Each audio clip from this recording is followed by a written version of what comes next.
uma busca intensa pela autoestima, por sentimentos positivos e pela dignidade pessoal. Ao mesmo tempo, a moralidade, ela está sendo substituída pelo vitimismo.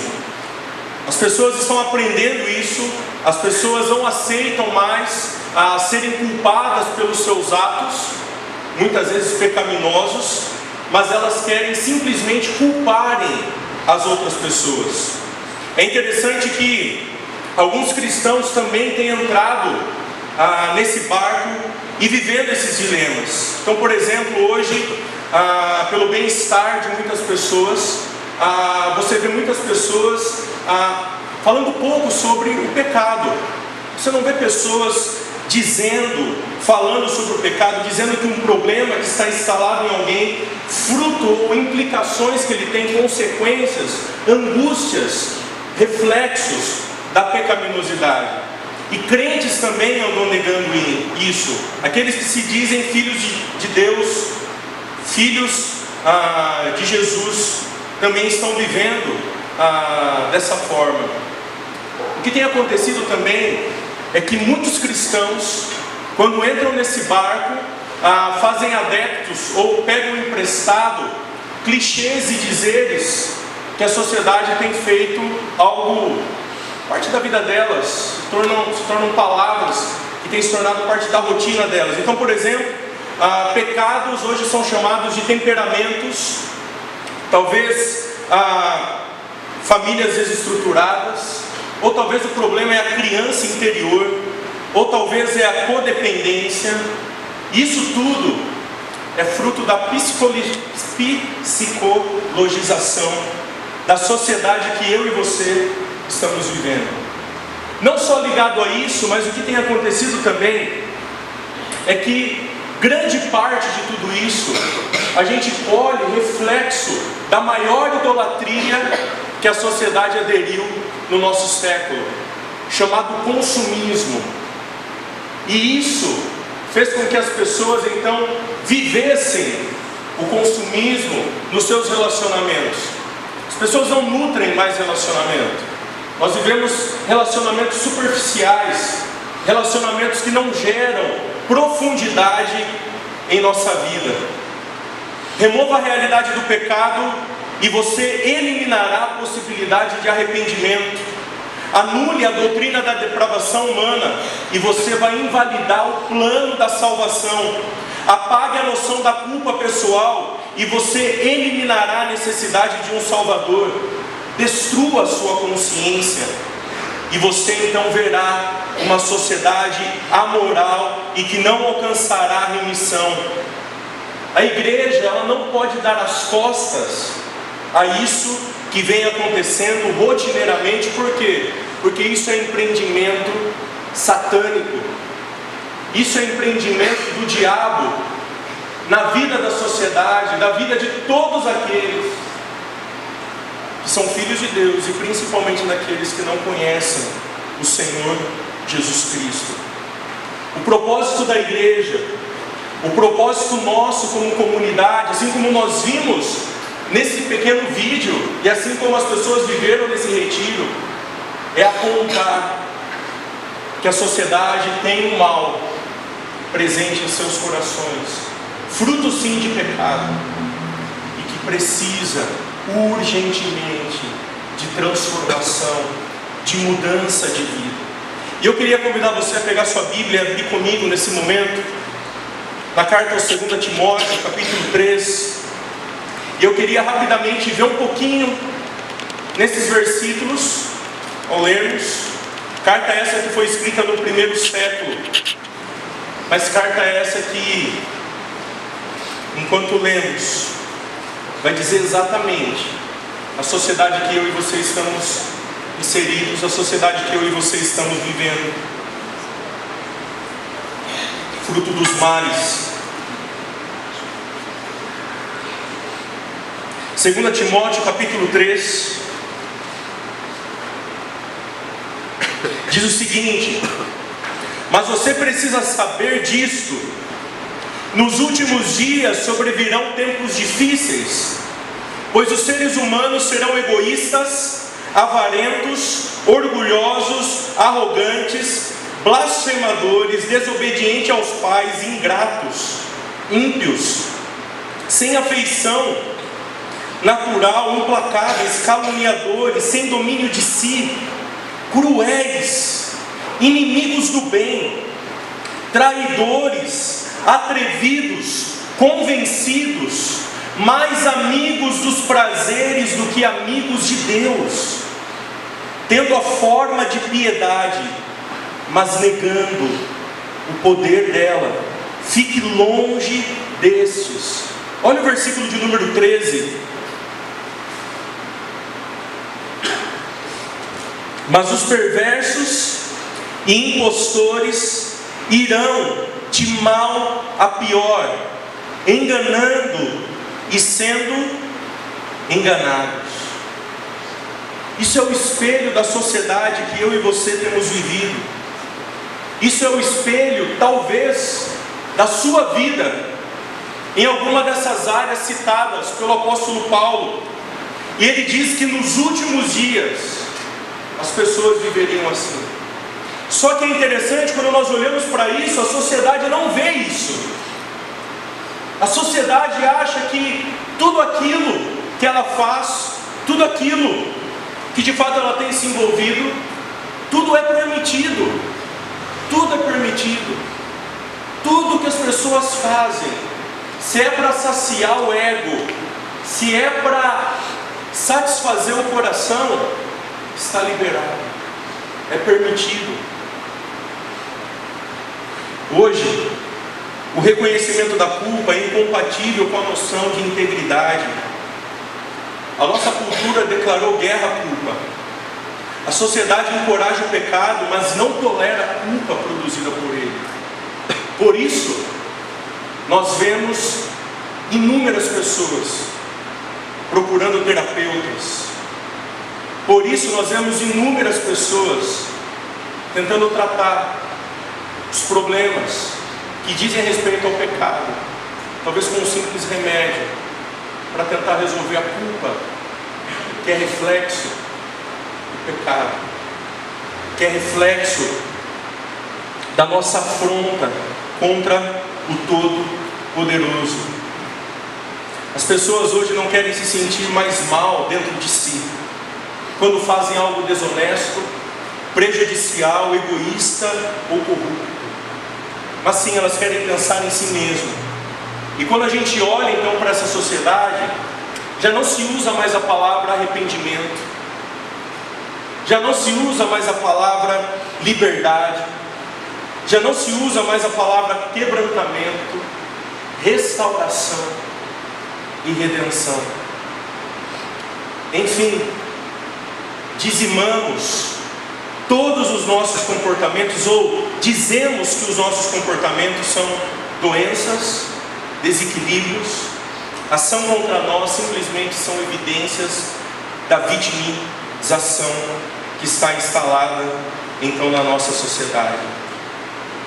Eu queria terminar essa introdução afirmando o seguinte: sem pecado e sem culpa, quando não há mais consciência, já não existe salvação e não existe santificação. Ou seja, nós não temos utilidade nenhuma. Essa igreja especificamente não tem utilidade nenhuma quando nós temos esse tipo de percepção. Quando a nossa consciência ela é cauterizada, ela é abafada, quando a nossa culpa é deixada de lado e vivemos a vida comum sem tratar a culpa. Por que precisamos de salvação? Por que precisamos buscar e viver a jornada de santidade? Eu queria ilustrar um pouquinho mais isso. Eu queria que vocês assistissem a esse vídeo, cujo título da música é Nas Palavras de Satanás. E eu queria que você, ao olhasse para essa canção, queria que você prestasse atenção, porque é legendada, ela é em inglês, mas as letras são grandes, dá para todo mundo ver. Que você entendesse um pouquinho mais o comportamento que a sociedade tem vivido, fruto do consumismo, fruto daquilo que o diabo tem imposto, diante daquilo que chamamos da sociedade pós-moderna. Vejam comigo, vamos lá.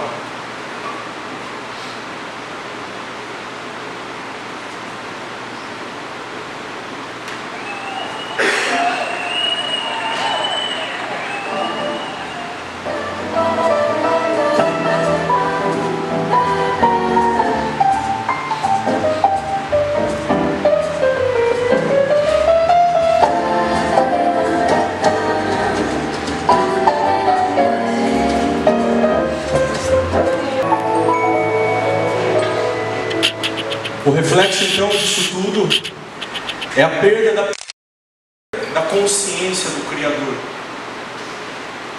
perda da essência da nossa vida, do propósito, longe do Criador.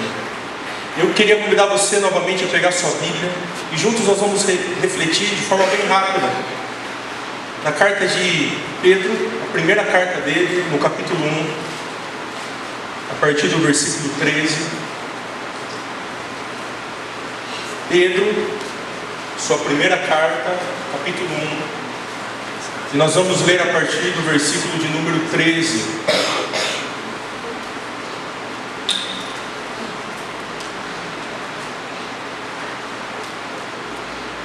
Se você está vendo aí alguém que está sem Bíblia, ajuda essa pessoa aí a estar junto com você na leitura, para que juntos nós possamos ler a palavra. A palavra de Deus diz o seguinte: por isso, preparando o seu entendimento, versículo 13, sejam sóbrios e esperem inteiramente na graça que lhes está sendo trazida na revelação de Jesus Cristo. Como filhos obedientes, não vivam conforme as paixões que vocês tinham anteriormente, quando ainda estavam na ignorância. Pelo contrário, assim como é santo aquele que os chamou, sejam santos vocês também em tudo o que fizerem. Porque está escrito: sejam santos porque eu sou santo. E se vocês invocam como Pai aquele que sem parcialidade julga, segundo as obras de cada um, vivam em temor durante o tempo da peregrinação de vocês, sabendo que não foi mediante coisas perecíveis, como prata ou ouro, que vocês foram resgatados da vida útil que seus pais lhes legaram, mas pelo precioso sangue de Cristo, como de um cordeiro sem defeito e sem mácula. Ele foi conhecido antes da fundação do mundo, mas foi manifestado nesses últimos tempos em favor de vocês. Por meio dele vocês creem em Deus, o qual o ressuscitou dentre os mortos e lhe deu glória, para que a fé e a esperança de vocês estejam em Deus. Tendo purificado a alma pela obediência à verdade e com vistas ao amor fraternal não fingido, amem intensamente uns aos outros de coração puro, porque vocês foram regenerados não de semente corruptível, mas de semente incorruptível, mediante a palavra de Deus, a qual vive e é permanente. Porque toda a humanidade é como a erva do campo, e toda a sua glória é como a flor da erva. A erva seca e a flor cai, mas a palavra do Senhor permanece para sempre. Esta palavra é o Evangelho que foi anunciado a vocês. Quando nós olhamos para essa carta de Pedro, do versículo 1 até o versículo 12, essa carta é encaminhada a algumas igrejas dos gentios, não uma carta direcionada especificamente para os judeus. Pedro vai falar diretamente que o cristão, quando ele é alcançado pelo Evangelho do Reino, pelo Evangelho do Senhor Jesus Cristo, ele é transformado e muda a sua perspectiva de vida. Ele tem uma outra esperança. Tudo que acontece na sua vida gira em torno de uma outra realidade. Realidade essa diferente da qual nós vivíamos antes, longe de Cristo, sem Ele na nossa vida. E Pedro propõe algo aqui bem interessante, que uma compreensão correta do Evangelho, que gera em nós esperança, gera em nós então comportamento correto, e a partir desse comportamento correto gera atitudes corretas. Porém fica bem claro o contraste. Uma compreensão errada gera comportamento errado, e que traz então como consequência atitudes erradas. E por isso então Pedro, o apóstolo Pedro, vai propor aqui, ele vai nos explicar como nós então, como filhos de Deus, transformados, que tem uma outra esperança, diferente da que o mundo tem anunciado, pode viver nesse mundo. Que eu e você podemos viver nesse mundo. E a primeira fala de Pedro aí, ele começa a falar no versículo 13 ao 16 sobre uma vida de santidade. A partir do momento então que nós recebemos Cristo como nosso Salvador, a partir do momento que a nossa vida é transformada, Pedro usa a expressão aqui, cingindo o vosso entendimento, preparando o vosso entendimento.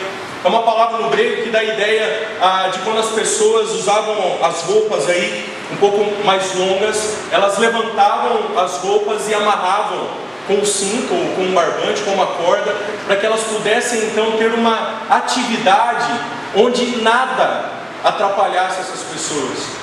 Pedro está dizendo, vocês que foram transformados, vocês que têm uma outra agora experiência de vida e outra perspectiva de vida, vocês precisam preparar, cingir o vosso entendimento e então ser o quê? Sóbrios, esperando inteiramente na graça que lhes foi trazida e que vocês então compreenderam.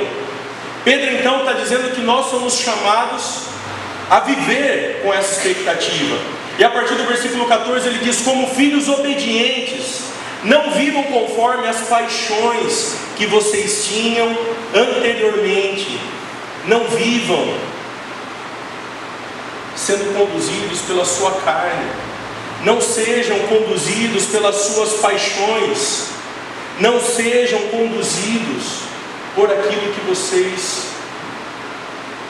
desejam ardentemente. Não sei como vocês passam o período do carnaval, mas para mim é sempre um sentimento de alegria, tá? Às vezes num retiro espiritual. Mas quando a gente liga para a televisão, a gente vê muita tristeza. Reflexo de pessoas que são dominadas pelo quê? Pelas suas paixões. Uma perspectiva de vida totalmente diferente daquilo que Cristo propõe na sua palavra. É interessante, as pessoas, às vezes, tristemente mais ainda, a gente vê cristãos dizendo que aquilo é cultura. Que é cultura. Cristo nunca foi contra a cultura. Ele criou a cultura. Ele criou as diferenças. Porém, Cristo ele quer ser agente de mudança e de transformação na cultura. Ele quer que as pessoas vivam a cultura para a glória dele. Eu não sei se vocês se lembram do texto de Apocalipse, capítulo 6, que fala que diante do trono de Deus vai estar gente de toda tribo, língua e nação, de todas as culturas, gente diferente. Mas as pessoas são seduzidas pelas suas paixões e vivem atrás delas. E Pedro então diz, pelo contrário, assim como é santo aquele que os chamou, sejam santos vocês também em tudo o que fizerem. Porque está escrito, sejam santos porque eu sou santo. Jesus mudou a nossa vida, Jesus mudou a nossa perspectiva de vida, Jesus nos convida a viver a santidade, mas Ele diz que isso tudo está baseado em quem Ele é, no seu caráter. Ser santo significa ser separado para viver para Deus. Quando nós nos convertemos, o Cristo nos dá o status dele de santo e nos convida a viver a vida de santidade. E essa vida ela precisa ser nutrida. Essa vida ela cresce gradativamente a partir do momento que nós nos relacionamos com Cristo e desenvolvemos a nossa fé, a nossa salvação. Mas tristemente, pessoas não têm vivido esse chamado. Pessoas não têm vivido a jornada de santidade. A sociedade vive como aquilo que falamos no início, sociedade sem pecado. E nós entramos no barco, caminhamos, sem os ideais de Cristo, sem os ideais que Ele estabeleceu na Sua palavra. Meus queridos, nós precisamos lutar para vivermos na contramão daquilo que todo mundo está fazendo. Nós precisamos lutar para viver como uma comunidade de contraste em um mundo que vive na prática do pecado, que ama o pecado, que ama nutrir as suas paixões. Talvez essa semana você viu o nosso folder da nossa série, vários peixinhos indo para um lado e um só nadando na contramão. E eu sei que você se sente assim na sociedade muitas vezes, porque todo mundo está fazendo, é comum, por que eu não posso fazer? Todo mundo vive assim, pratica assim, porque eu não posso fazer?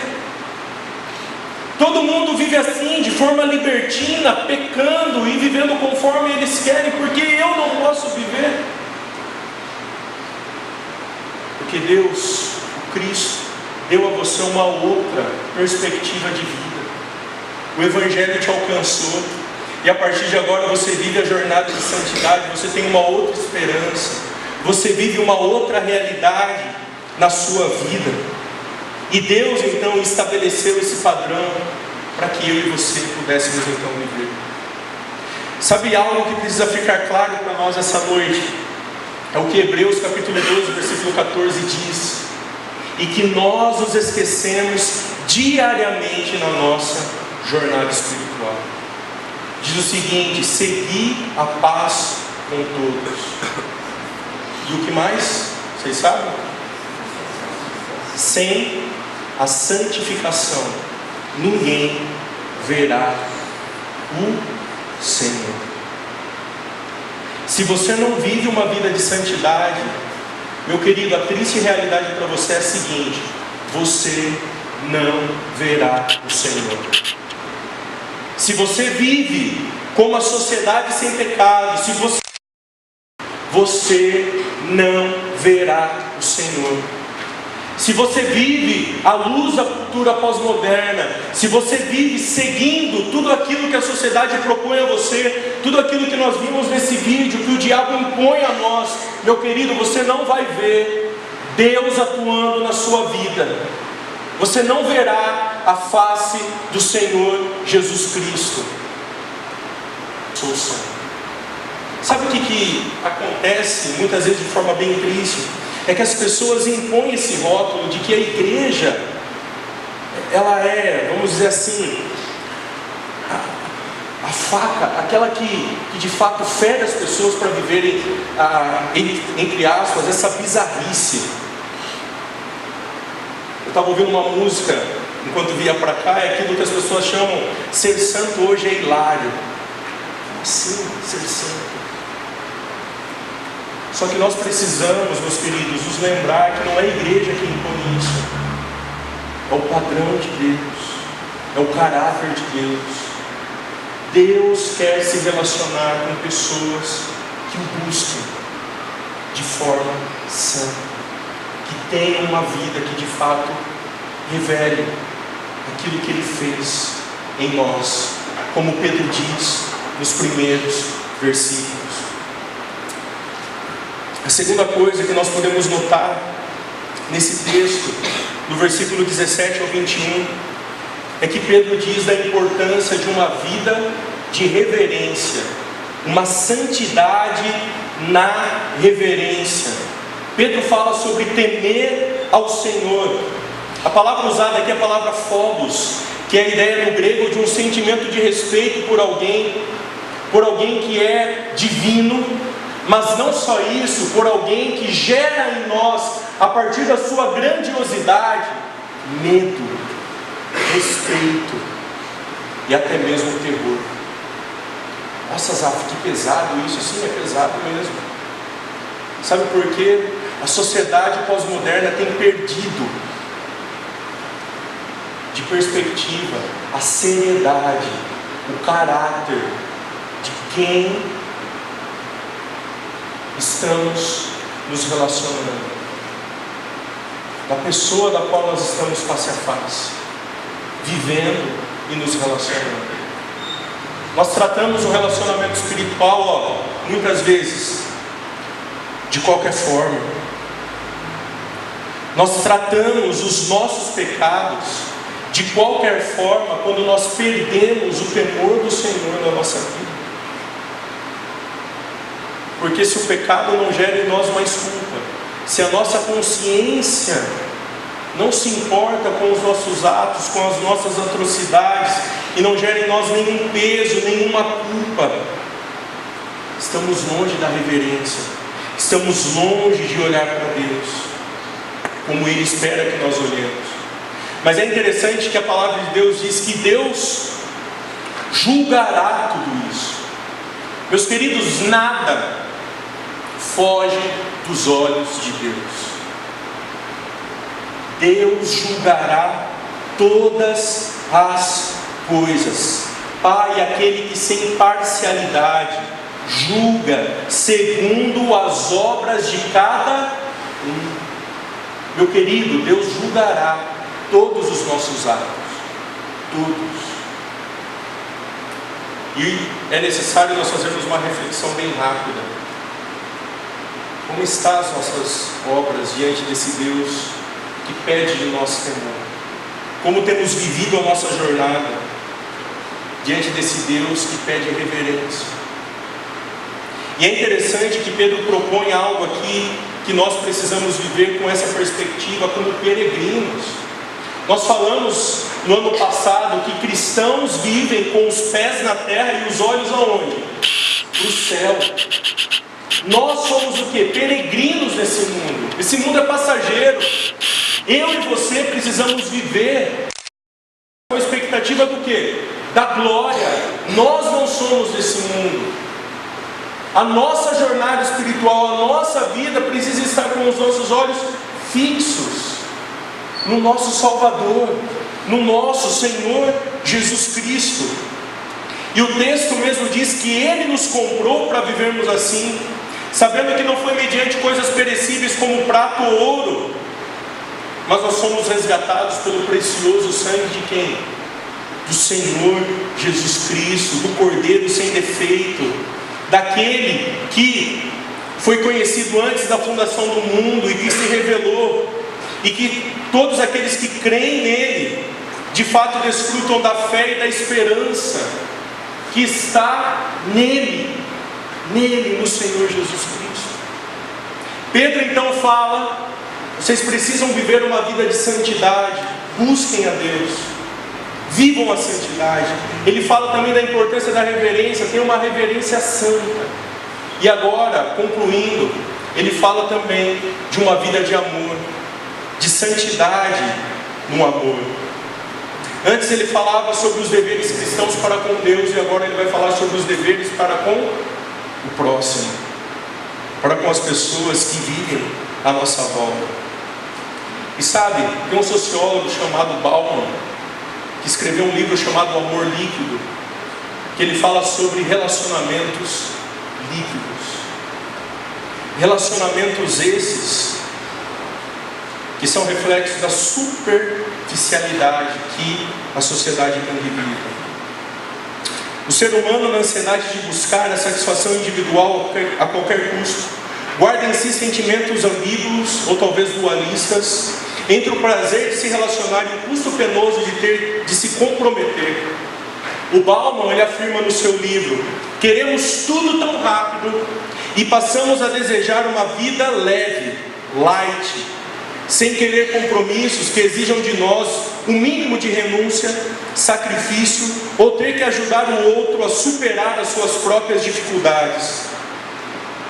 E é interessante que o cristianismo, o evangelho, ele vai contra essa cultura pós-moderna. Aliás, ele deveria ir. Então hoje, o que as pessoas vivem é algo triste de se ver. As pessoas vivem relacionamentos como vivem amizades de Facebook. Se a pessoa fez algo para mim, eu deleto ela da minha vida. As pessoas vivem relacionamentos e demonstram isso de forma pública, até mesmo fazendo, por exemplo, das redes sociais como o Muro das Lamentações. Isso tudo é reflexo do quê? De uma sociedade líquida. Tudo isso abala a nossa espiritualidade, abala a nossa santidade com Deus. Nós não desenvolvemos relacionamentos saudáveis. As pessoas se tornam descartáveis. Nós queremos construir relacionamentos como estouramos pipoca no micro-ondas. Colocamos lá 3 minutinhos e está tudo pronto. É só consumir. Ou quando você passa no McDonald's e rapidamente tira o lanche, é isso aí, está resolvido. Nós queremos construir relacionamentos assim. E tristemente, isso tudo, como eu já disse no início, é reflexo de uma sociedade de consumo que não valoriza as pessoas. E nós precisamos olhar novamente para a cruz de Cristo. Sabe por quê? Olha só o que Pedro diz: tendo purificado a alma pela obediência à verdade, com vistas ao amor fraternal, não fingindo, amem insensamente uns aos outros. O nosso padrão de amor, ele é alto, e ele está estabelecido na pessoa do nosso Deus, do nosso Salvador, que se entregou lá na cruz do Calvário. A cruz, um novo nascimento, nos resgatou de uma vida egoísta, de uma vida individualista, para vivermos uma vida que de fato agrade ao Senhor, uma vida que gere em nós relacionamentos com profundidade, relacionamentos que de fato gerem impacto na sociedade na qual eu e você vivemos. Eu queria ler o último texto dessa noite, fechando a argumentação de Pedro, antes de falar das nossas atitudes.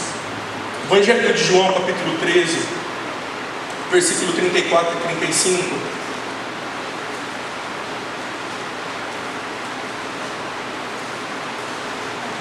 Evangelho de João, capítulo 13, versículo 34 e 35. Jesus diz o seguinte: eu lhes dou um novo mandamento, que vocês amem uns aos outros, assim como eu os amei, que também vocês amem uns aos outros. Nisto todos conhecerão que vocês são meus discípulos, se tiverem amor uns pelos outros.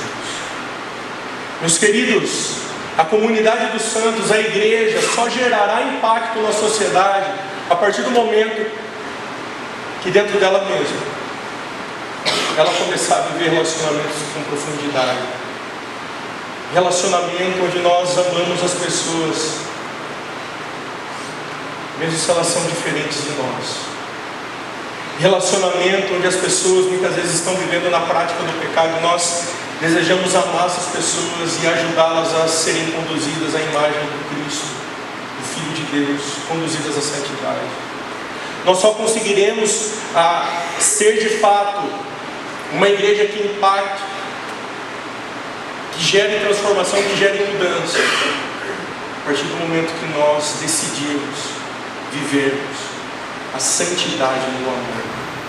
A santidade no amor. Todos saberão que nós somos de Cristo a partir do momento que nós nos amarmos uns aos outros.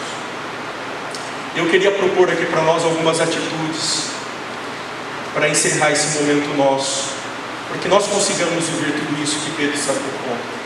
A primeira coisa é: desconfie sempre da sua espiritualidade. Desconfie sempre de você mesmo. Paulo vai dizer: aquele pois que pensa estar em pé, veja que não caia. Não confie em você mesmo. Não confie nas suas obras. Desconfie da sua espiritualidade. Uma segunda coisa: não subestime a gravidade do pecado. João afirmou que se dissermos que não temos pecado, fazemos Deus mentiroso. Deus mentiroso. O pecado, ele viola a santidade de Deus e traz a nós disciplina, destrói a nossa alegria, e assim como Romanos 6:23 diz, ele causa em nós morte. A terceira coisa, proponha todos os dias em seu coração não pecar contra o Senhor. Meu querido, a gente precisa, ao levantar, conversar com Deus, buscar o nosso Deus e decidir fielmente no nosso não pecaremos contra Deus. Você faz isso no seu dia? Você pensa assim: Deus, hoje eu não vou pecar, eu vou lutar para não pecar, eu vou lutar para não cair, eu quero ser direcionado pelo Teu Santo Espírito em todo o tempo, em todo o tempo. Tem um versículo que o salmista diz: jurei e confirmei o juramento de guardar os teus retos juízos. Salmo 119, versículo 106. Uma outra coisa importante, a quarta atitude: fundamente sua consciência em Deus. A nossa consciência, ela precisa estar diante de Deus em todo o tempo. Não adie a limpeza da sua consciência, que talvez hoje possa até mesmo estar ferida. Paulo vai dizer: por isso também me esforço por ter sempre consciência pura diante de Deus e dos homens. Nós precisamos ter uma consciência pura diante de Deus e dos homens. Muito mais o sangue de Cristo, que pelo Espírito Eterno assim mesmo se ofereceu sem mácula a Deus, para purificar a nossa consciência de obras mortas, para servirmos ao Deus vivo. Uma quinta atitude que nós precisamos ter também é: arrependa-se imediatamente dos seus erros. Quando você comete pecados, meu querido, você precisa imediatamente confessar o seu pecado. Pecado não confessado contamina o nosso coração. Pecado não confessado cauteriza a nossa consciência. Pecado não confessado atrapalha a nossa jornada espiritual e não conseguimos contemplar a beleza do nosso Deus. Não conseguimos. A sexta atitude: nós precisamos meditar, vigiar, buscar Deus através da oração. Paulo diz: perseverar em oração, vigiando com ações de graça. Nós precisamos vigiar, orar. No coração tem Ele a lei do seu Deus, e os seus passos não vacilarão. Quando nós meditamos na palavra, nós meditamos no Deus Todo-Poderoso, os nossos pés não vacilam. Nós não cedemos às tentações. E a última atitude: faça parte de uma comunidade, faça parte de uma igreja que tem cristãos responsáveis, que falam do Evangelho, que te confrontam, mesmo que você não goste. Nós precisamos fazer parte desse negócio chamado igreja, porque através da igreja também nós somos desafiados a buscar, a sermos encorajados e a viver essa santidade. Quando? Em todo o tempo. Gálatas 6:1 diz: levem os fardos uns dos outros. É só a igreja que permite que nós possamos fazer isso. A igreja nos estimula a fazer isso. Meus queridos, quantas pessoas eu vejo sair da igreja que foram confrontadas por causa do seu pecado? Quantas pessoas vivem pingando de igreja em igreja, porque quando são confrontadas com os seus pecados, vão embora.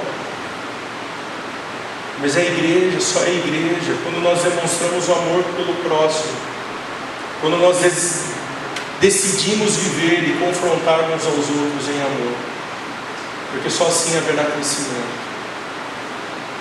Meus queridos, quantos de nós já fomos confrontados? E o quanto disso trouxe crescimento para a nossa vida?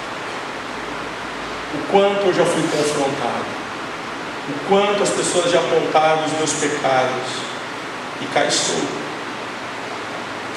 Não morri, não aconteceu nada comigo. Eu estou muito melhor de como eu me encontrava. Livre do pecado, com a consciência de fato que Deus espera para mim e espera para você. sem nenhuma acusação, diante de Deus e diante dos homens. Eu espero que nessa jornada que nós iniciamos, que nós possamos tomar essas atitudes e decidir buscarmos a santidade, reverenciarmos a Deus e vivermos na prática do amor para a glória do nosso Deus. Amém?